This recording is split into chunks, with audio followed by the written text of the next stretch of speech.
The cost of policing the climate camp protests at Kingsnorth Power Station has run into several millions of pounds. Kent Police say they'll now be asking the government to help out with the costs. It follows a week-long protest and a day of action on the site at the weekend when 100 people were arrested. Here's our environment correspondent, Mark Norman. Millions spent on more than 1,000 police officers who had to deal with around 1,500 protesters.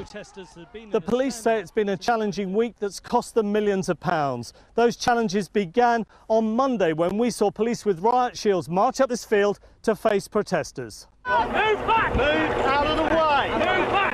Move back! The costs and the challenges continued as the police tried to keep the gateway behind me open.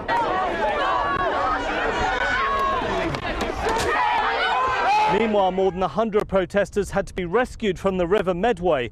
This makeshift raft collapsed right in front of our cameraman on Saturday. Are you all right there? We're rescuing now 4 people out of the water. They've all very sensibly worn like... Well, it's been a challenging week. I think your listeners could quite clearly see that through the footage that they've watched this week.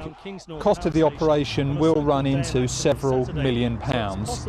There are agreed systems and processes and protocols through which we ask for a rebate on the money that we have spent. We've already started that process.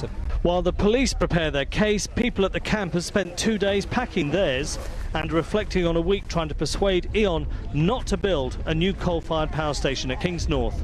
The police have tried to make it about something else, but we've kept talking about what we wanted to talk about, and that's no new coal at Kingsnorth and the seriousness of climate change.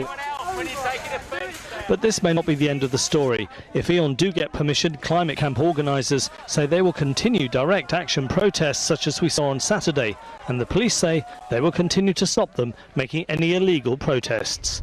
Mark Norman, BBC South East Today, Kingsnorth.